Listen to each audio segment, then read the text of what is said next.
kind of awkward. He wasn't here, but we're all clapping for him. That's all right. Next up, we've got Alan Pye out of King of Prussia. Alan's going to be talking about a subject that's probably near and dear to everyone's heart, the balance between work and life. And Alan's got quite an interesting take on this balance, and he wants to change your perspective about how you can look at it. So without further ado, Mr. Alan Pye.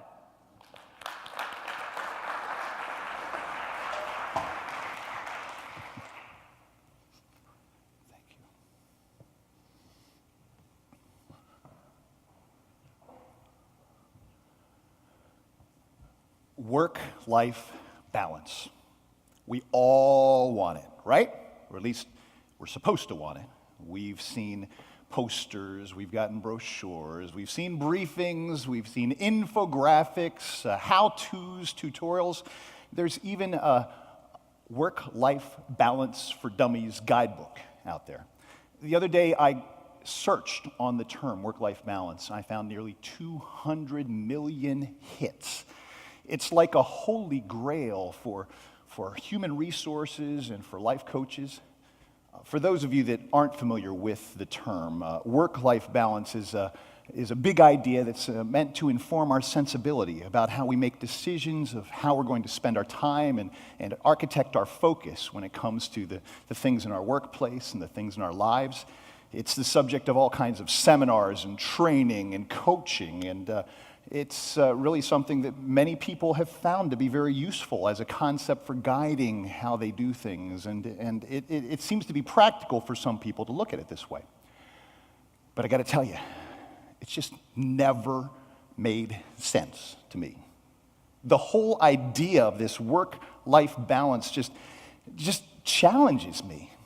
The idea of putting all that we have in our work and our life on a scale to balance it out just doesn't make sense to me. Is work not living somehow?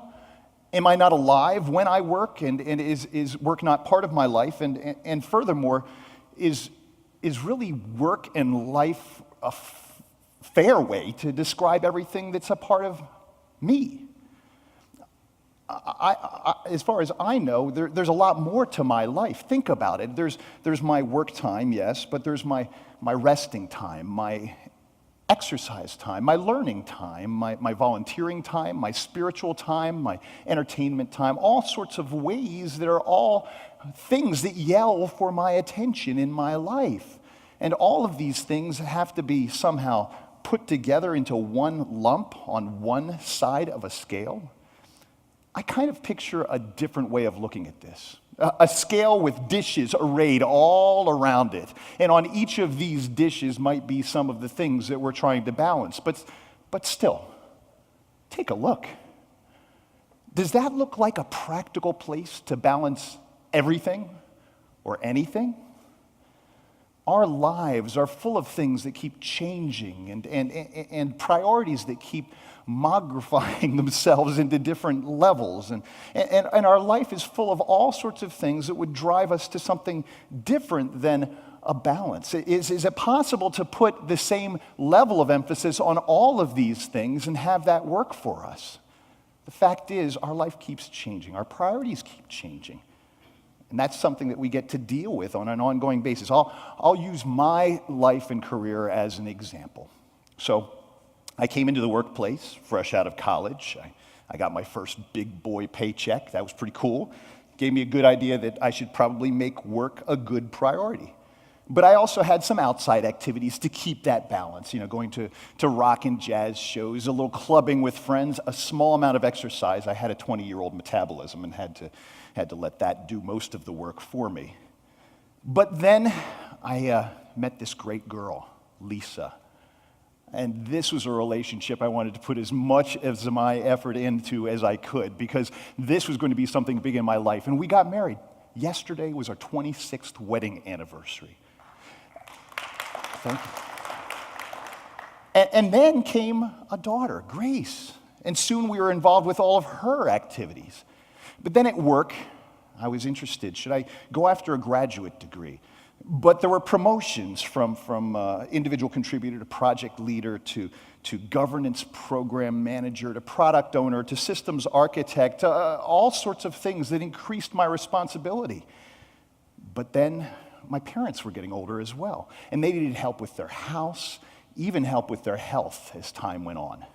And changes here in the workplace keep drawing my attention. In fact, I was on my 21st month of working temporary assignments while looking for a full-time position when I got the word that I would be able to do this tech talk.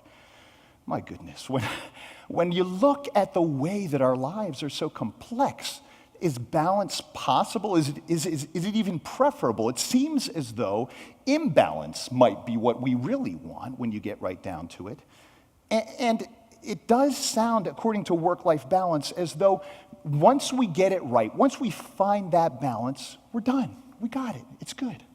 But these things keep on changing. They keep changing in our lives, and they keep pressing on our ability to do this well. And these are all challenges that we have to face on a daily basis. You know, sometimes I have to take that phone call that is about the problem that my daughter is facing while I'm here at work. And sometimes when I'm at home, I have to take the phone call about the problem that just came to life at work. And sometimes the volunteering that I'm doing at church or in community theater is going to have to be resolved at work or at home because there's just something that has to be worked. These are all boundaries that are very naturally disrupted. And that gets to another piece of what I find really uncomfortable about this work-life balance concept. It seems to indicate that we need to segregate our lives, segregate our identity even, into these separate categories, that somehow we have to change our behavior in each of these places. Well, that's tricky too. If I'm going to take that phone call at work, will it short my workday and leave the workplace at a disadvantage? If I'm going to take that phone call at home, will my family suffer, and how will that work? When it comes right down to this, all of this is about our maturity, maturing. As we gain more experience in dealing with all of these challenges and all of these priorities, we get a little bit more able to make decisions, a little bit more facile with the way that these decisions can work. We get to understand a little bit more about where these boundaries exist, where they can be broken down, how they can mix together, how they can work together to make our lives useful. Well, this is why I've been up on a soapbox for a long time, complaining that work-life balance didn't make sense. Now, I've suggested that maybe work-life integration might ring a little bit more true, that as we mesh these things together and meld them together, we have a little better chance of making all of this work. But I want to introduce you to a new concept, a fresh concept that maybe will challenge you in a different way. It's one that moves past work-life balance, beyond work-life integration, toward peace. Now, when I say peace, you're probably thinking about a lack of strife, a lack of conflict in both your world and in your body, in your mind. But I want to give you a slightly different view. The Jewish word for peace is shalom. The word shalom has a slightly deeper meaning. Shalom tells us about soundness and completeness in our lives. And shalom can have the denotation of either having soundness and completeness in our lives or moving toward soundness and completeness in our lives. And in that, I think there's the opportunity for us to look at this just a little bit differently. Now, that doesn't sound like a lack of strife if you think about it. Because finding that completeness, finding that soundness is often about the conflict that we have to overcome, about the challenges that we have to face, about the things that we learn in the process. Each of those are opportunities for us to learn and grow a little closer to what a complete and sound life might look like for us. So what might all of this look like in a life? What's it look like in my life? I'll be the first to admit, I am constantly learning more about what it might mean to live a complete life, about how these things might fit together, and about what would make sense as I try to find that soundness and completeness. My life keeps on changing. The things that are going on in my life keep pressing on those capabilities and those decision-making choices so that I get to learn and continue to learn. So I think I have 5 things to offer you to help you to think about this in your life. The first thing that I'd offer would be this. Don't let balance beat you up. Don't let this concept of having to find balance beat you up. Our lives do keep changing. They keep moving in different directions. Things become more important. The priorities are always moving in some direction. And that doesn't sound like balance at all. If you consider how little that is like balance, you can stop beating yourself up, stop trying to make a tally, stop worrying about that. I know in my life, in my marriage, I've had to be very careful not to try to find exactly a balance, because there are always more things that want to take up not just a fair amount of my time, not even a rational amount of my time, but there's always something calling to me. But that does bring me to the next point for you, and that is integrity. All of this calls for us to treat it with honesty and with integrity. That's the only way we can come to a good place in balancing these things out or finding a good level in all of this. Our workplace demands honesty in all that we do, and integrity in the way that we work and the way that we bill our work. And our families need the best of what we can offer them, the honest best of what we can do. And each of these areas of interest to us, the areas of our passion, real passion, are very worthy, at least in our own estimation. And each of them deserves what we can give to them honestly. The call really is to look at this for how we can give our honest best to each area. But my next point is, it will never work if you try to give more than enough to everything. There are not enough hours in any day or any week to fulfill all of the expectations that are on us across all of the areas of our interest. And though we try to balance them, the only thing that the world will do is try to put it all on our shoulders and make us balance, and our mortal capabilities are not enough. I turn to a quotation that a human factors engineer that I used to manage would offer on a regular basis. There's a French writer, Antoine de Saint-Exupéry, who said, "Perfection is achieved not when there is nothing more to add, but when there is nothing left to take away." We really won't find peace or soundness or completeness by piling on more and more and saying yes to everything.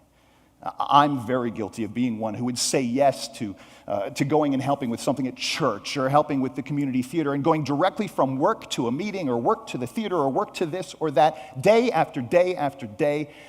And still, when there's a day on the calendar that has nothing scheduled, saying yes to that. It was a very, very important and useful trick to treat my mind, to know that when there's a date on the calendar that's not scheduled, I should schedule it as a date to do nothing at all. This question of integrity is also helped by the fact that we are one person in all that we do. The other definition of the word integrity is about wholeness and completeness. We aren't actually a different person when we go from one place to another, even if we choose to behave differently. Choosing to behave differently is a trick that we're playing on ourselves. It has a psychic cost. It's fibs that we tell ourselves to make that behavior feasible in different places. But if we drop the fibs, it's so much easier for us to find a peace, to find a completeness, to find a soundness in our lives. And my 5th point is really this: forgiveness. Forgiveness is really important in this. You need to be able to forgive yourself when you don't work these things out in the ways that you'd like to. And it's going to happen. and forgive others when they don't help you to work things out in the ways that make the most sense, because that will happen too. Holding on to the resentment, no matter who is the subject of that resentment, will not help you find peace. But letting go of that will help you and any others move toward their particular peace, their particular soundness. So if I can do anything for you today, I would love to leave you with the permission to think differently about this, to move beyond work-life balance and the trap that creates for you, and move toward that concept of peace and soundness and completeness in the way that you handle the things that are before you, toward your shalom. Now, I don't think that would make a very good poster. So how about this? Don't be fooled or ruled by the balance scale. Thank you.